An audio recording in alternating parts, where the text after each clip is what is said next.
We researched the roles of women during the Revolutionary War.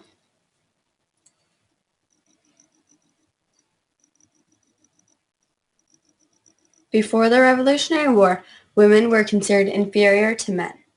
The law did not recognize women's independence in economic, political, or civil rights. Nonetheless, women got involved in events that led up to the war. In October 1774, 51 women signed Penelope Barker's declaration to ban English imports. This was called the Edmonton Tea Party. Another event that a woman in particular got involved in was when Sylvia Ludington rode through Connecticut on April 26, 1777, and warned people that the British were burning Danbury and warned soldiers for a raid.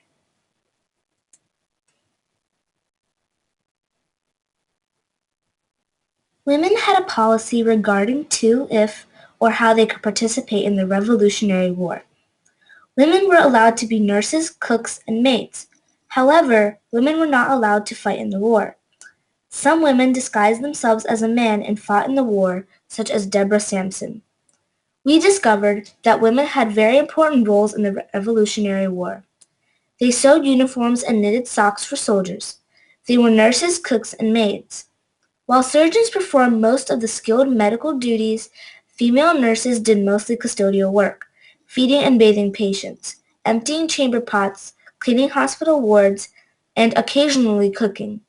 Female nurses often came up with new inventions to care for patients. On occasion, if they agreed, they were secret soldiers and spies. When the men would go out to war, women would fill jobs that men usually had. A woman who stood out in the Revolutionary War was Mary Waters. She was a Dublin native who immigrated to Philadelphia in 1766 and became an army nurse after the war broke out. A biography was even written about Waters in 1791, but it was never published. Another famous nurse was Mary Priestley, who served as a nurse on colonial warships, such as the ship the Defense in 1777. When a soldier died in combat, a woman would replace them, giving an advantage because we would no longer have more soldiers or someone to replace soldiers who were no longer in fighting condition. This is just one of the contributions women made that affected the outcome of the war.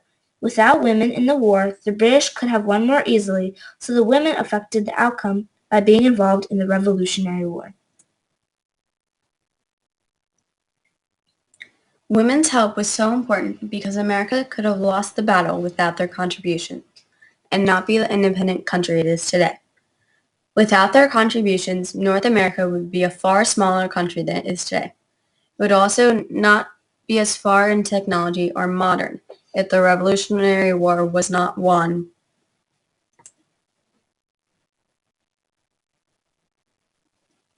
After the war, women gained rights, such as voting. The roles became much more valued. The revolution brought politics and war into the home and women out to the public arena to express their political views. Before the war, women didn't have the chance to become educated. If they were very wealthy. And the majority of women in the 18th century were not very wealthy. After the Revolutionary War, women finally got the chance to become educated.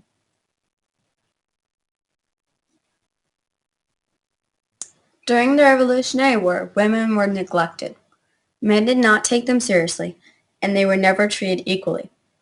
Women tried to fight their way to the top in this time of corruption and did whatever they could to help in the war. Women's help was very much appreciated after people realized how much of an impact women had on the Revolutionary War. Because of this, after the war, women gained more rights and were finally respected.